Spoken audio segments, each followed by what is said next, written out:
Вот, я вышел сегодня, а тут радуга. Радуга — это хороший знак. То, что она появилась в небе. Посмотрите, тут чайки сидят. Решил прогуляться. Только что спросил мальчика, он из воды вылез.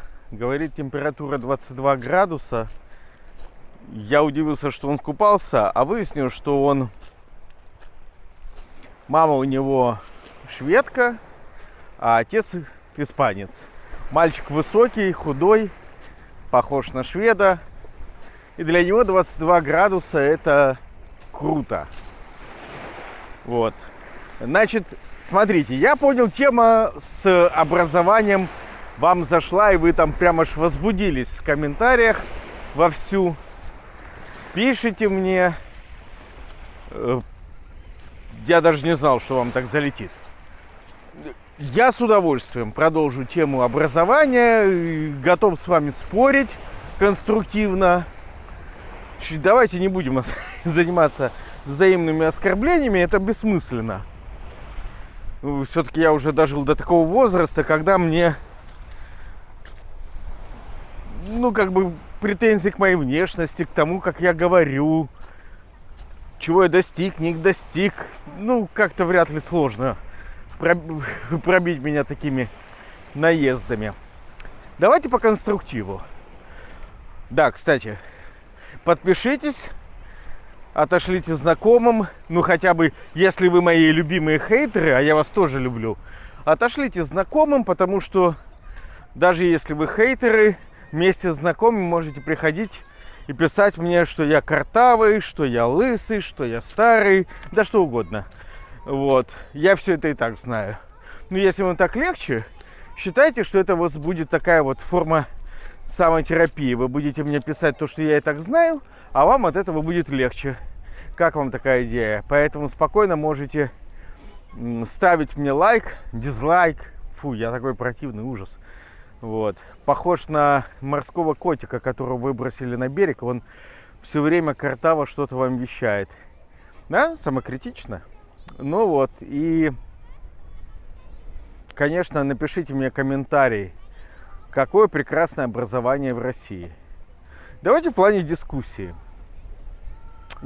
Вначале давайте насчет языков. Я люблю языки изучать.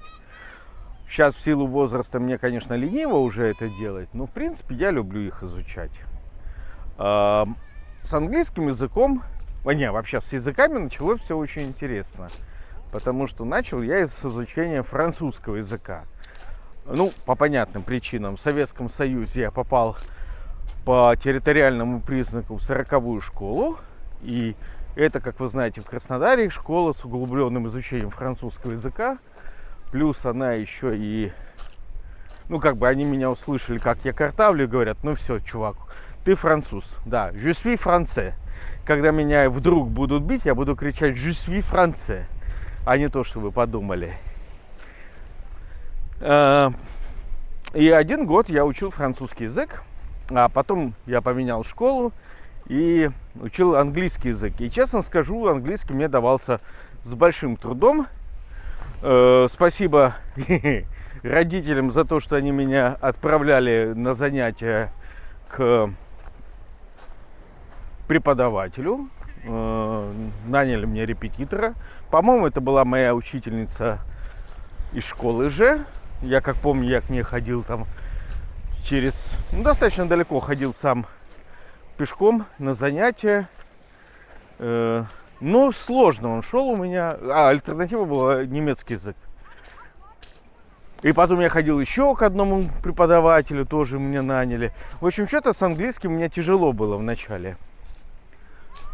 Но потом, где-то к окончанию средней школы, я прям так вошел во вкус, что даже, по-моему, сдавал экзамен по английскому какой-то, что-то типа выпускного. Если я честно не помню, что я точно ездил на олимпиаду по английскому языку в какую-то другую школу. То есть начиналось все не очень. Но потом вошел во вкус. В университете у меня были студенты, как я говорил, по обмену. И это лучший, поверьте мне, это лучший стимул для изучения языка, когда тебе этот язык нужен. То есть, когда ты им пользуешься, видишь практический смысл. А у меня, естественно, был практический смысл. Представьте себе, вы в каком-то там 94-м годе, 90-е лихие, да? А у вас по обмену есть британский студент с польскими корнями. И он вам дарит бутылку виски, а вы ему бутылку советского шампанского, которое у нас стоит дешево, а у виски стоит дорого. Ну а для них шампанское, вы что, шампанское, это ж круто. Вот. То есть тогда я понял практическую потребность. Корю себя за то, что я не выучил немецкий язык с другом из Карлсруэ, к сожалению. Но нам было не до немецкого. Мы знакомились с девушками, и нам было весело. Вот. А потом я после сдачи кандидатского минимума, если честно, язык английский, вот практически нет его использования, подзабыл. Потому что, не пользовался, там появился ребенок, было не до английского. Хотя понятно, что талант не пропьешь, и я вам гарантирую, что все, что вы когда бы то ни было в жизни учили, все равно это внутри вас сидит. Просто вам надо это вспомнить. И мозг должен понять, зачем вам это нужно вспоминать. Вот. Потом я начал по всяким обменным программам выезжать за рубеж. И, как вы знаете, уже в 10-х годах я даже сдал экзамен просто сдал экзамен на кембриджский сертификат. В принципе, из лайфхаков я вам могу предложить, дальше все проще, потому что когда-то уже некий несгораемый уровень есть, которым я считаю уровень B2. То есть есть вообще система, если вдруг вы не знаете, система градаций. По Кембриджу это А1, А2, Б1, Б2, С1, С2. Вот испанский А1 это когда вы, вообще базовые знания. Я этот уровень прошел, и сейчас у меня вот где-то между А1 и А2. Этого достаточно, чтобы что-то понимать совсем-совсем общее, но я еще не могу говорить, потому что я знаю слишком мало глаголов и не знаю всех форм глаголов. То есть прошедшие, будущие формы глаголов, как и в русском языке, в испанском они меняются в зависимости от того, к кому ты обращаешься, то есть к тебе, к им, к группе лиц, говоришь о нас. Вы все знаете слово «бамос». Вот. «Бамос» это означает, что мы идем вместе куда-нибудь, то есть «let's go». Вот. И это как раз форма для «мы». Мы что-то делаем вместе. Так вот, даже уровня А1 минимально достаточно, чтобы что-то начать понимать. На уровне B2 у вас уже достаточный вокабулярий, чтобы вести более-менее осознанную беседу на какие-то неспецифические темы. И по количеству слов, кстати говоря, которыми вы должны владеть, речь идет, где-то 1500 слов. В основном глаголы. Вот очень-очень вам советую, учите глаголы. Потому что буквально вчера я был на занятии, и одна из учениц в группе, которая лучше меня знает испанский, она использовала для объяснения того, что делала на прошлой неделе, у нас было такое задание, использовала глаголы в настоящем времени. То есть она не знала, как применять эти глаголы в прошедшем времени, не знала их форму. Но тем не менее этого было достаточно, чтобы мы поняли, по контексту, что она говорила о прошедшем времени и что она конкретно делала. То есть носители вас бы уже в такой ситуации поняли. И поверьте мне, испанцы очень хорошо слышат, что у нас есть акцент в испанском языке, именно характерный для славянских стран. То есть они с полпинка, с первых же слов понимают, что мы откуда-то там из России, из Украины, из Беларуси, откуда-то оттуда. Поэтому они сразу сделают вам скидку на то, что вы не из Латинской Америки и не местный человек. Вот. И поймут вас. Так вот, уровень B2 это тот уровень, который вы должны стремиться достичь в любом языке. Потому что это условный уровень, когда вы уже комфортно себя чувствуете и можете более-менее нормально общаться. 1500 слов. Сейчас могу предположить, я знаю, около 300-350 слов. И это очень мало, потому что среди этих слов очень мало глаголов. В основном у меня такой вокабулярий ЖКТ. То есть то, что я вижу в магазине, то, что продается, там овощи, фрукты, товар, то, что я каждый день вижу, вот этот у меня вокабулярий есть.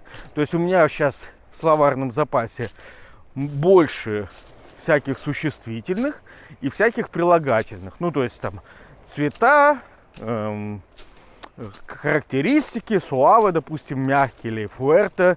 Фуэрте, соответственно, не сильный, а да, наверное, сильный лучше. Даже не знаю, как привести. Суаве мягкий, фуэрте сильный. И всякие такие. То, что я на упаковке вижу. Да. Кстати, есть прекрасное слово, которое меня все время веселит. Я такой... Есть слово «дебил». «Дебил» означает «слабый». То есть понятно, что я его читаю все время как «дебил». И когда я вижу на минеральной воде написано «mineralization дебил», «mineralization», нет, это по-французски. Вот, в общем, я когда это вижу слово, мне смешно, конечно. Гыкаю. Правильно оно с ударением стоит. Ударение важно в испанском языке. Дебил. Вот. И, кстати, слово, любимое в Советском Союзе, дефицит, происходит из общего корня фасиль. И это фасиль легко. И, соответственно, де-фасиль нелегко. То есть то, что тяжело достать, трудно. То есть де-фасиль это, соответственно, дефицит.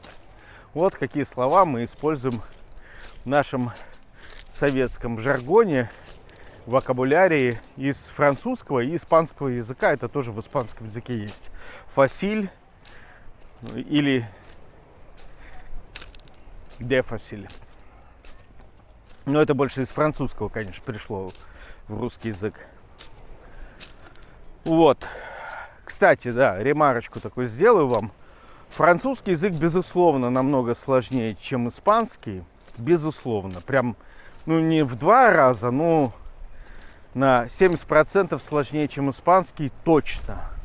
С одной стороны. То есть у французов очень сложные вот эти вот произношения, фонетика, да, это называется. У французов надо буквально запоминать либо все эти правила, либо запоминать просто, какие буквы в словах не читаются. Мы знаем это слово «рено», которое изобилует рудиментными буквами. Не кидайте в меня ничем тяжелым. Я понимаю, что говорю не как нам... не профессионально, не как лингвист, но тем не менее. В испанском все достаточно просто по чтению, все достаточно просто по произношению, то есть есть нюансы, но кроме сногсшибательного нюанса, что все буковки Б и В произносятся примерно одинаково, и 2 буковки Л формируют знак Е, в смысле звук Е, вот, ничего такого там другого, чтобы вызывало оторопь, нет. То есть испанский легче, но в русском языке вы удивитесь, какое огромное количество слов из французского языка мы используем. Понятно, да, Пушкин, понятно, все эти российские аристократы, которые говорили на французском лучше, чем на русском языке. Они, хочешь не хочешь, перетянули огромное количество слов в русский язык. Ну, например, да, мало того, что у нас все эти слова, которые международные, используются, типа, и вот тут вы обалдеете, если я вам скажу, что слово компьютер во французском языке отсутствует. Вот. Потому что компьютер у них называется ординадор. Вот. Но другие слова, все типа информацион, все остальное то же самое, примерно. То есть легко запомнить просто как их произносить. И информация, информацион, все проще. С другой стороны, мы используем такие слова, как, например, вы знаете, что есть артикли. Так вот, это лето по-французски будет le été. Le été. Да? Это лето. Ну вот и получается le été, лето. Да, и вот как раз по поводу артиклей в этом есть сложность. Потому что в русском языке мы не используем артикли, насколько мне известно. И в испанском, и во французском языке есть система артиклей, более сложная, чем в английском. То есть в английском есть только n и the. А в испанском там есть и по гендеру, и по количеству множественное, и единственное число, то есть сложнее. И надо помнить, что ты должен все время применять этот артикль. Ну, в общем, мы так достаточно в сторону ушли. С точки зрения, если вам хочется прям легкотни, учите испанский. С точки зрения, ну, то есть я думаю, что он даже и полегче английского будет, если с нуля. С точки зрения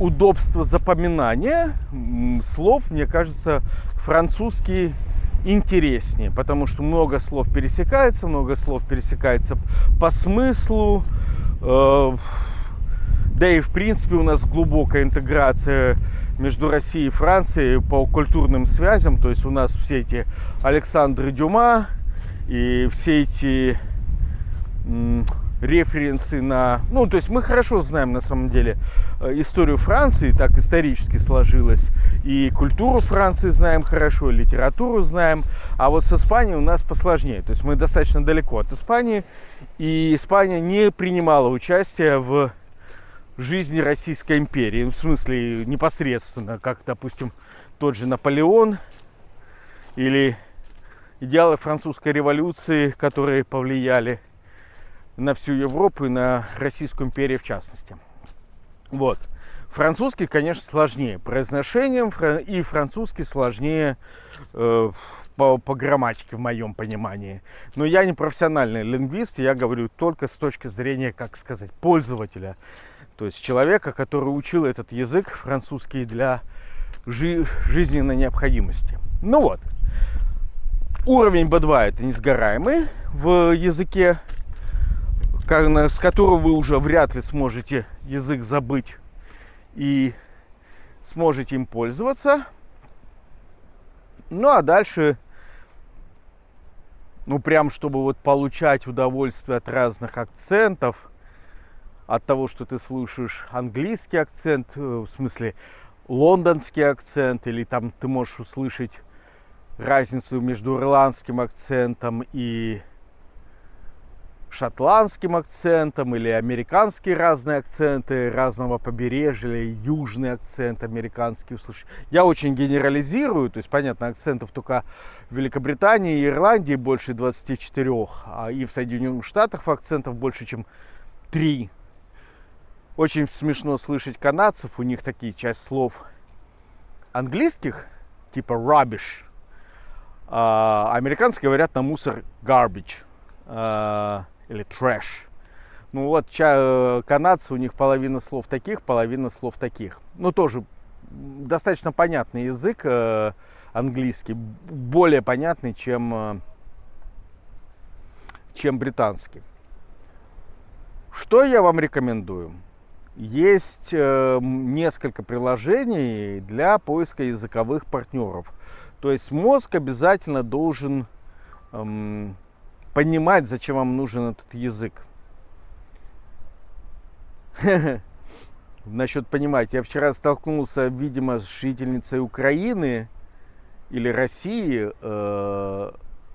видимо, обеспеченной, потому что она хорошо была одета, лучше, чем я, была очень ухоженная, привела своего сына в спортивное заведение, и я ее увидел, сразу наших людей можно увидеть легко. Я к ней подошел, попросил меня помочь с переводом на испанский. Она сказала, что не говорит по-испански. И когда я смог с сотрудником на своем ломаном испанском выяснить подробности, как работает этот спортивный зал, она такая: о, у вас лучше испанский, чем у меня. И мы потом немножко поговорили, выяснили, что она 2 года живет вот в этом месте, куда я переехал, и за 2 года она не нашла себе необходимости, подчеркиваю, необходимости выучить испанский язык, потому что она планировала, что будет возвращаться. Куда я не спросил, в Украину или в Россию не спросил.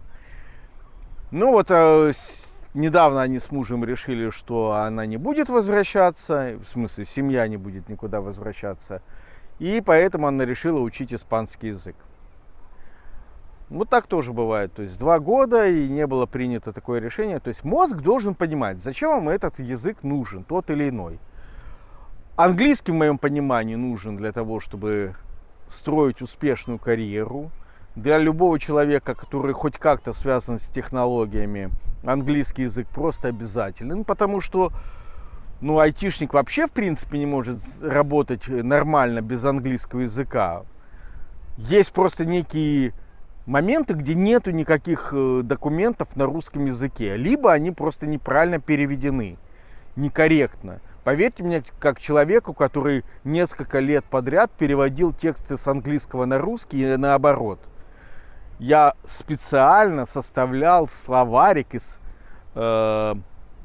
более чем 1000 слов, терминов, чтобы, во-первых, общую терминологию иметь, общепринятую для русского языка, а во-вторых, не называть одни и те же слова на английском языке разными словами на русском языке. Ну, например, можно там слово net перевести как сеть для рыбной ловли, fishnet, да, а можно перевести там как локальную сеть, то есть сеть передачи данных.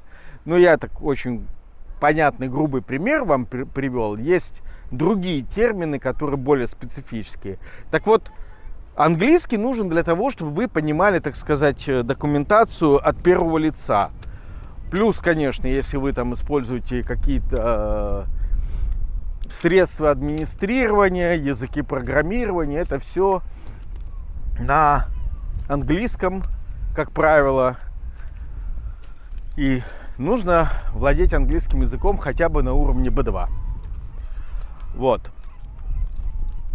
Второе, значит, что я должен вам сказать: не бывает знания языка без его использования. То есть вы должны обязательно пользоваться языком, то есть писать и говорить. В принципе, это примерно одна и та же активность, и неизвестно, что легче.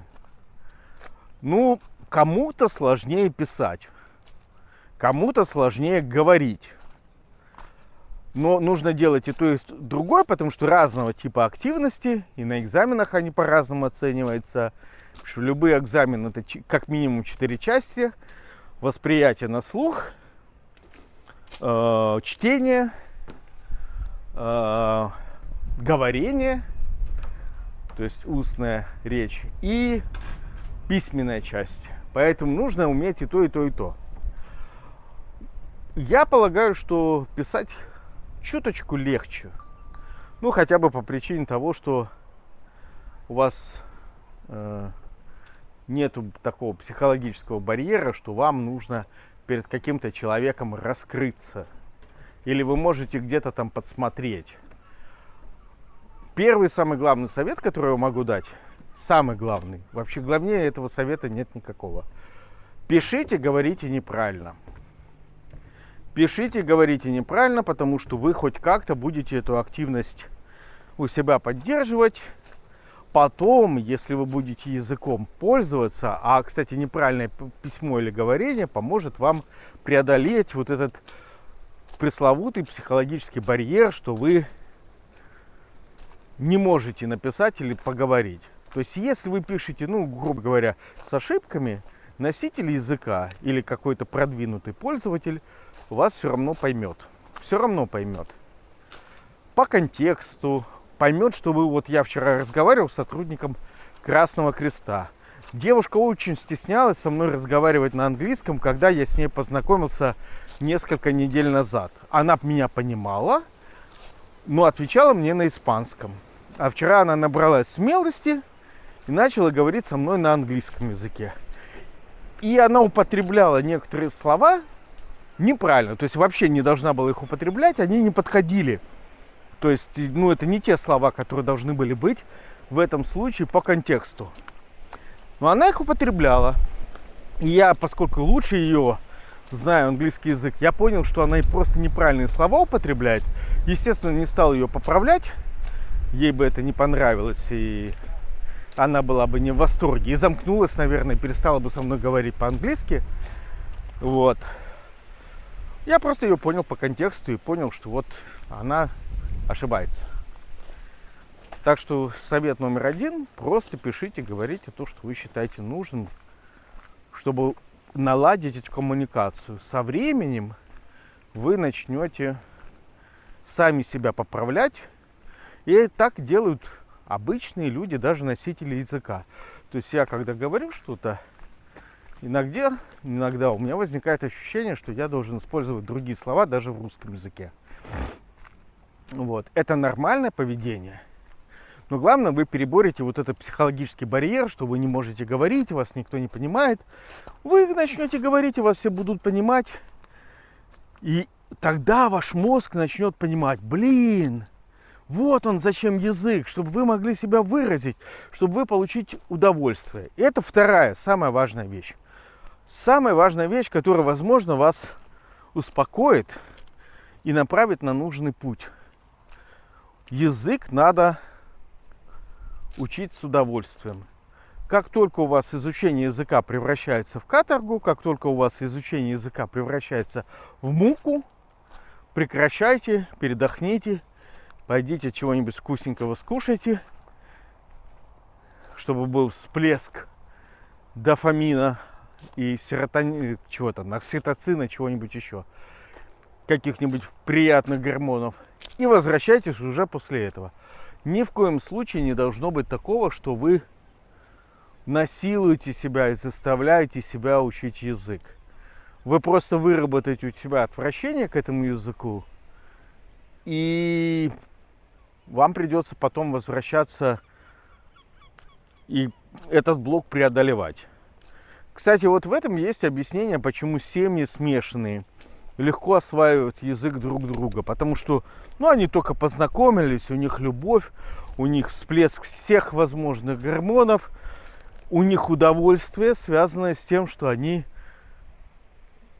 используют язык друг друга, у них огромная мотивация, так сказать, проникнуть в культуру друг друга и все остальное проникновение. И вот они учат этот язык, поэтому смешанные семьи, какие-то минимальные навыки общения на языке друг друга осваивают там за полгода. Потому что очень хорошая мотивация, очень большое удовольствие, что ты... Вот, я выучил язык, начал говорить, допустим, на русском языке, если он испанец, или на испанском, если она русская, и у них дополнительный всплеск там радости, любви. Ой, он меня уважает, он меня хочет лучше понимать и так далее. Вот. А там, если вы посмотрели вместе какой-то фильм, любимый его или ее на языке, который он не знает, ух ты, вообще, это супер всплеск, как посмотрели там, не знаю, что смотрели, полицейского с Рублевки с испанцем на русском языке. и ржали вдвоем. Да, кстати, это особенность еще такая. Если вы научились понимать и получать удовольствие, то есть смеяться от шуток на другом языке, это значит, что вы сильно продвинулись. То есть понимание юмора и получение от него удовольствия, ну, то есть чтобы вы смеялись, говорит о том, что у вас язык на каком-то более продвинутом уровне. Ну и, собственно говоря, чтобы вы как раз эти навыки приобрели общение, есть приложение, оно не очень известное, называется HelloTalk. Оно меняется, оно там есть платное, бесплатное, в смысле меняется, у них был какой-то бурный рост, сейчас он замедлился, но суть в чем? HelloTalk это наиболее древнее, я им пользуюсь, наверное, лет уже 12, приложение для поиска языковых партнеров. Категорически они там банят за любую попытку дейтинга, короче, за любую активность, которая не соответствует поиску языковых партнеров, но база у них огромная, и вы с полпинка можете найти себя партнера для изучения любого языка. HelloTalk. Приложу вам скриншотик. Похожее приложение называется Tandem, но, по-моему, Tandem сейчас ограничил подписчиков из России, поэтому или с VPN надо как-то подключаться, и у них более строгие правила приема в сообществе. Это как раз все направлено для того, чтобы не использовали приложение для языкового обмена с целью дейтинга, ну, чтобы не было там никаких неприличных предложений. Ну, попробуйте. Tandem тоже имеет широкую базу, партнеров там находить достаточно легко. Есть еще, по-моему, это не приложение, а может быть приложение, не помню. Посмотрю, ну, приложу вам скриншотчик. Называется Interpel. Это обмен текстовыми сообщениями. Очень классный, потому что вы можете чатиться, буквально переписываться с людьми из разных стран. И у меня там были очень хорошие такие вот беседы. Хорошо помогает тренировать письменную речь, ну, то есть печатную речь. И, наверное, по-моему, Lang 8 называется. Тоже приложу скриншот. Тоже сайт, где вы можете текстовые файлы для других бесплатно переводить на ваш язык. Можете свои файлы на своем... Ну, короче, если вам нужно какой-то текст, чтобы кто-то отредактировал, допустим, перевести инструкцию с русского на английский, вы можете туда ее выкладывать, инструкцию для вашего товара. И кто-то из волонтеров бесплатно вам ее переведет, или не очень бесплатно, если вы предложите оплату, переведет ее на английский язык или на какой-то-нибудь другой, на китайский, например. Вот. То есть вот такие вот приложения, которыми я пользовался. И больше всего пользы я получил от приложения HelloTalk. Ну, наверное, все остальные поубывающие. Что я вам рекомендую? Учите слова. Учите слова в контексте. Учите глаголы прежде всего. Учите слова в контексте. Для этого я по-прежнему фанат приложения Memrise. И я по-прежнему не фанат Duolingo. Вот, ну, не люблю я Duolingo. Ненавижу эту зеленую сову. Ненавижу звуки из этого приложения. Считаю его супер тормозным.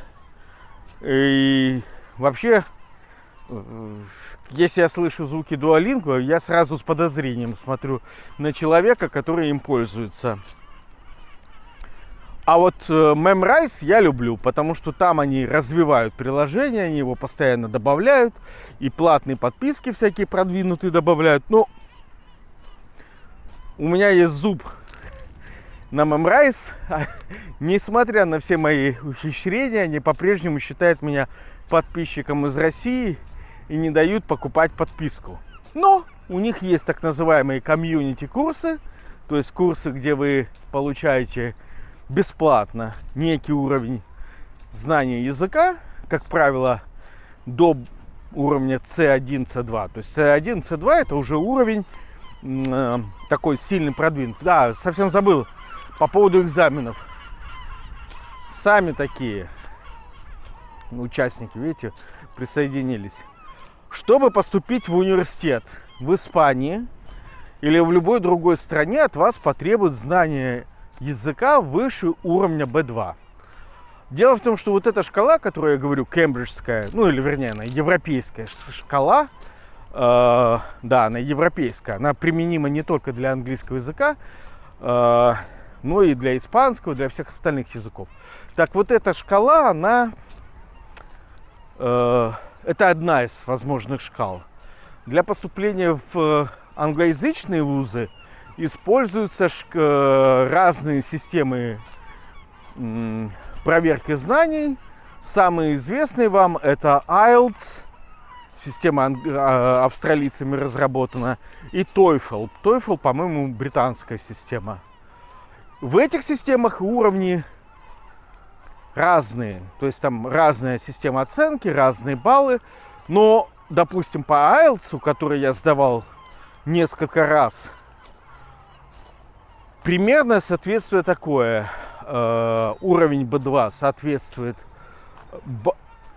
среднему баллу 6.0. Почему среднему? Потому что в IELTS, как и в европейской шкале, вы сдаете несколько частей. То есть это говорение, еще раз повторю, письменная речь. Говорение самое короткое, 15 минут. Письменное задание, типа что-то написать по теме, по-моему, 40 минут. Listening, упражнение на восприятие устной речи, по-моему, тоже около 40 минут. Если честно, тайминг не помню, только 40 минут до часа. И вот оно уже давно я сдавал экзамены, подзабыл, да. Значит, самое простое это чтение. Вторая часть это восприятие на слух, listening. Третья часть это написание текста, writing, и speaking. Самая короткая 15-минутная часть. Отдельно поговорю про, наверное, надеюсь, про эти экзамены. Но суть в чем? В том, что каждый экзамен, к которому я готовился, каждый экзамен давал некий такой элемент мобилизации стресса легкого для меня. И когда я приходил на экзамен, кстати, очень классная вещь, это приходить на так называемый mocking тест. То есть это не настоящий экзамен, где вас там регистрируют в системе IELTS, например, вы платите деньги за то, чтобы пройти этот экзамен. По-моему, в России сейчас его не принимают, но раньше принимали. Суть в том, что если вы сдаете экзамен mocking тест, то есть почти то же самое, только без регистрации в системе. По сути, это тот же самый экзамен, только вы не регистрируетесь. Как тренировка, как тестовая сдача. И это очень хорошо мобилизирует ваши силы, вы готовитесь, вы вот в стрессовом состоянии находитесь эти пару часов, но за счет этого стресса у вас происходит мобилизация организма, вы сразу выясняете, в чем у вас провалы, в чем, допустим, вам легко особенно сильно. Полезная вещь, очень рекомендую. Для Испании это, соответственно, экзамены, которые принимает институт Сервантеса. Он недорогой, по-моему, 30 евро нужно заплатить, и можно сдавать этот экзамен. Ну, примерно подход такой же. Если у вас знание уровня B2 и выше, и чем выше, тем лучше, то вы можете поступать в высшее учебное заведение. Ровно так со мной и случилось. То есть я сдал экзамен на B2 и смог подать документы на обучение в английском вузе. Это обязательное условие. Ну, иначе вы просто не поймете учебную программу. Учить язык в стране пребывания, безусловно, намного легче, чем учить его из своей страны. Но даже если вы находитесь в своей стране, допустим, в России, вы должны себя погрузить в языковую среду. То есть смотрите мультики на английском языке. Я сейчас смотрю те же самые мультики, что я смотрел на английском, смотрю на испанском языке. Я очень хорошо знаю мультик Gravity Falls. Мне он безумно нравится. Я его смотрел раз 5 или 6 вместе с дочкой. Я уже говорил, что я его смотрел вначале на русском языке, потом смотрел на английском с субтитрами, потом на английском без субтитров. Ну и сейчас я его смотрю на испанском языке без субтитров. Потому что проблема в чем? Субтитры зачастую отличаются от того, что ты слышишь на слух. Ну, просто качество перевода такое. То есть, вернее, качество создания субтитров. Поэтому, чтобы себя не путать, я просто пытаюсь на слух воспринять то, что говорят в этом мультике. Почему мультик и почему сериалы, а не фильмы? Потому что, допустим, в каком-нибудь сериале, который вы уже видели на русском языке, например, «Теорию большого взрыва», вы примерно понимаете, как развивается сюжет. То есть ваш мозг не тратит усилия на то, чтобы понять, а что там происходит, а кто в кого влюбился, ну вот, короче, вы уже понимаете, да, что там происходит, к чему это идет, и ваши мозговые усилия, все вот эти вот, все внимание направлено именно на изучение языка. А в мультиках почему? Я «Свинку Пеппу» на испанском смотрю, потому что, во-первых, они сделаны для детей, чтобы дети получали удовольствие. А удовольствие, как я говорю, это ключевой фактор в изучении языка. Во-вторых, там достаточно простой сюжет, понятный. В принципе, дети так язык и учат. То есть они смотрят «Свинку Пеппу» и понимают по видеоряду, по контексту, что же там они говорят. Я свинка... как это? Сердо пиг. Нет, Сердо Пеппе. Сердо, да, свинка. То есть мультики для того и сделаны, чтобы дети начинали с мультиков учить язык. И понимали, что люди могут говорить, в смысле люди, животные, персонажи могут говорить разными голосами, говорить по-разному. Вот это очень классный тренинг. Собственно, в реальной жизни мы также слышим людей с разными тембрами голоса, с разными акцентами. Идеальный источник восприятия на слух – это именно мультики и знакомые вам сериалы. Второй источник – это двухязычные книги. Я положу ссылку на сайт ESL Bits. ESL – это English as a Second Language, то есть английский как второй язык. Отличнейший сайт, это некоммерческий проект. Там автор выкладывает известные книги на английском языке. И более того, вы на этом сайте, я просто фанат этого сайта, вы можете прослушать то, что вы читаете. То есть практически полная вот как бы синхронизация, что вы читаете и как слово звучит. Отличный источник информации. Я надеюсь, что вы мне напишите в комментариях, где найти такой же сайт, только с книгами на испанском языке. Я читал «Пикник на обочине» Стругацких на английском языке. О, это было отдельное удовольствие. То есть ты читаешь его на английском языке, а рядом у тебя оригинальный текст на русском языке. Такой тоже может быть. Получил просто несравненное удовольствие. Даже посмотрел «Сталкера» после этого Тарковского, потому что мне прям стало интересно, насколько книга отличается от фильма. Вернее, фильм от книги. Книги на двух языках. Отличная тема. Вообще читайте книги. Читайте книги. Это прекрасный способ запомнить, как пишется слово. Вообще, вы же понимаете, никто из нас не знает, как читать слова. Ну, кроме лингвистов, филологов. Мы все запоминаем внешний вид слова, как оно выглядит. Ну, считайте, как такой длинный иероглиф колбасой. Как вы знаете, это научно доказанный факт, что если убрать концовку слова и показать только первые и последние буквы, в смысле середину слова если убрать, показать первую и последнюю букву, мы можем распознать какое-то слово. Ну, в этом, в принципе, смысл всех этих спецсимволов, в которые мы вставляем слова «жопа» и прочие остальные. Мы и так по смыслу понимаем, что здесь должно быть слово «жопа». Жопа есть? Нет. Слово есть, а жопы нет, да?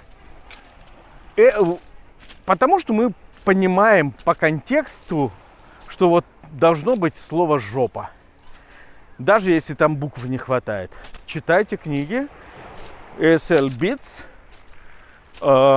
Приложение. Общайтесь, используйте язык. Научно доказано, что слова нужно учить перед сном. Если вы не можете перед сном по каким-то причинам, ну, возможно, вы там, не знаю, какая-то у вас работа, что вы не можете перед сном. Детей, например, укладываете, очень стрессовая ситуация. Не работа, просто вот по жизни. Тогда днем находите возможность. Для Испании это прям вот правило. Дневная сиеста. Выучите несколько слов. 50-100 слов выучите и поспите буквально полчаса, минут 40. Во время этого сна кратковременная память на уровне химических процессов переходит в долговременную память. Я когда английский язык учил, меня буквально вырубало, когда я выучивал новые слова. Буквально вырубало. Ну, собственно говоря, и все. Что бы я еще вам порекомендовал? Грамматику я бы вам вообще не рекомендовал учить. Я сторонник подхода, что язык нужно учить методом погружения. То есть так, как его учат дети. Дети вначале начинают говорить неправильно, потом говорить правильно, а потом еще им 10 лет рассказывают, почему они говорят правильно. В принципе, если человека не учить грамматике его родного языка, то он и, он не перестанет говорить грамотно. Особенно если он там этот язык использует активно и, допустим, делает какие-то подкасты или еще что-то. То есть, если он не просто ругается матом на стройке, а как-то более активно и более расширенно использует язык, в принципе, и без грамматики он обойдется. Я, например, спроси меня, не знаю грамматики русского языка. То есть, я, понятно, пишу грамотно и стараюсь писать разнообразно, но я не взялся бы преподавать русский язык, потому что я просто забыл за ненадобностью эти правила. Я просто знаю, я чувствую, как говорить правильно. А вот с английским языком проще, потому что я недавно относительно, то есть последние 10 лет, учил правила, чтобы сдать экзамен. И грамматику английского языка я еще помню, потому что я и учил ее еще в сознательном возрасте, а не как ребенок. Вам нужно ехать, вам не нужны шашечки. Ну, если, подчеркиваю, вы не профессиональный переводчик или ваша работа не связана с языком. Если вам просто надо говорить, делайте, как делают дети. Получайте много материалов на языке, который вы изучаете, и отключите другие языки. Я сознательно забываю французский язык сейчас, чтобы он мне не мешался в изучении испанского языка. То есть я сейчас стараюсь думать на испанском языке и стараюсь, чтобы, если что, я начинал говорить на испанском. На английский у меня как второй, или вернее третий родной, и поэтому испанский для меня должен стать четвертым родным языком по уровню вот владения. А французский я потом вернусь и доучу. Смотрите мультики, смотрите сериалы, читайте книги двухязычные, общайтесь в Hello Talk, общайтесь в Тиндере. Прекрасно, ребята. Ну, ребята и девчата. Тиндер, все эти приложения. Я прекрасно понимаю, что к вам придут толпы извращенцев туда, скорее всего. Но это ж прекрасно. Они же вам будут писать тексты. Желательно, чтобы пришли все эти желающие с вами познакомиться из тех стран, где вы собираетесь, язык которых вы собираетесь выучить. Вот и прекрасно. Они к вам с неприличными картинками, а вы... А вот напиши, я тут тоже пытался дейтиться, и меня разводили на букет цветов, а вы мне вместо букета цветов, напиши ко мне там стих, поэму, еще что-то. И читайте, читайте. То есть, ну, как бы заставляйте свой мозг находить применение тем знаниям, которые вы получаете. Разговаривайте. Ну, как пример, я тут там-сям каждый день должен поговорить немножко по-английски, обязательно. Или по-испански, чтобы мозг понимал, это нужно тебе. Вот ты владеешь этим языком. Хорошим сигналом является, если вы видите сны на языке, который вы изучаете. Это отличный сигнал. Значит, мозг начал уже на этом языке думать. Все. Подписка, лайк, репост, комментарий. Напишите мне, как вы изучаете язык. Можно и нужно выучить язык, даже находясь в России. Спросите, зачем? Ну, хотя бы, если вы, например, не разделяете моих политических взглядов, зачем вам нужно выучить английский язык? Я считаю, что английский должны знать все, как язык международного общения. Ну, во-первых, мы многое уже из английского знаем, как международные термины, типа информация, компьютер и так далее. А во-вторых, для того, чтобы вы могли, допустим, прийти куда-нибудь на площадку, как я иногда делаю в Инстаграме, я на площадке Европейской комиссии, они там делают какой-то пост, а я прихожу и пишу комментарий на английском. А почему, вот, допустим, граница для каких-то там ваучеров на более дешевые путешествия по Европе для неевропейцев, граница по возрасту стоит в 35 лет. А типа, если мне 35 лет и 1 день, почему я не достоин более дешевых путешествий по Европе? Почему такая вот сегрегация по возрасту?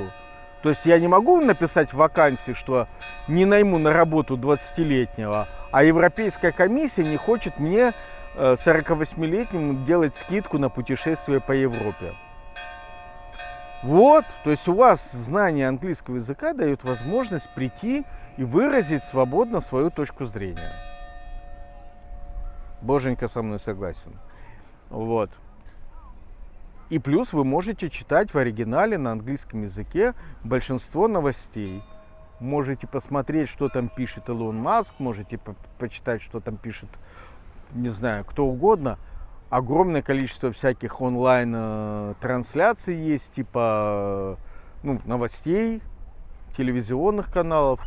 Плюс компьютерные игры, всякие фанфики, какие-нибудь там тиктоки. В конце концов, вы можете зарабатывать, зная английский язык. То есть вы можете генерировать контент на английском языке, выкладывать его и теоретически можете на нем зарабатывать. Или другой вариант. Так делают огромное количество людей в России и не только в России. Берут оригинальный контент на английском языке. Я знаю такие каналы, я их сам смотрю.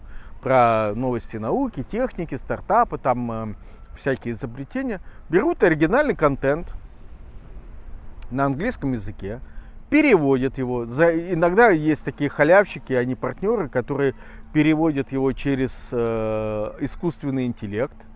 Потом загоняют переведенный текст. И искусственный интеллект делает ошибки, он не всегда правильно переводит. Загоняют переведенный текст в программу, которая голосом человека озвучивает текст. И вот это вот воруют, по сути, видеоряд у другого автора контента, подкладывают звуковую дорожку, озвученную искусственным же интеллектом, переведенную уже искусственным интеллектом, и выдают этот контент за свой оригинальный. Не знаю, дает ли им YouTube монетизацию за такой контент, я думаю, что нет. Ну, просто по причине того, что алгоритмы YouTube хорошо отслеживают воровство контента.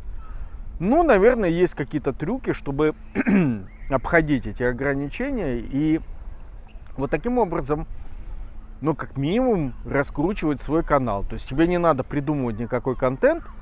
Если ты более умный автор контента и менее хитрожопый, ты можешь взять чужой контент с нескольких каналов, переосмыслить его, Также перегнать его в перевод, ну, в смысле, перегнать его в текст, потом перевести текст этот, взять, скомпилировать новый текст, и потом этот новый текст под новую видеодорожку, вот тебе готовый контент. Я вам буквально предложил модель бизнеса. Все это элементарно реализуется с минимальными затратами по деньгам и с минимальными затратами по времени. То есть берете несколько каналов, буквально производите манипуляции руками, а ручки они вот они. И все, у вас готовый новый канал с новым контентом, оригинальным. И YouTube никогда не поймет, что вы просто сделали компиляцию из нескольких каналов, из чужого контента. Ну, потому что свой контент тяжело придумывать. Поверьте мне, у меня ушло около года.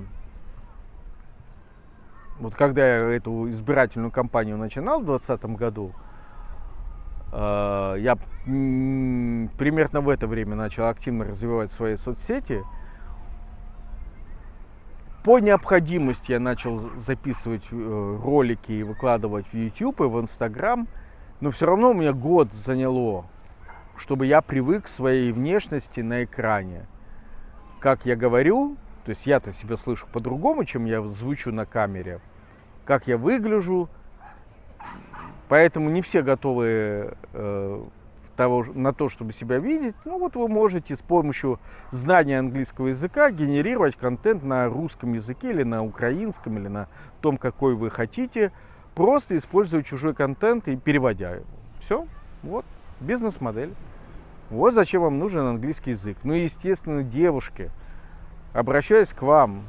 Вам английский язык нужен для того, чтобы найти, наконец-таки, себе принца из любой части мира.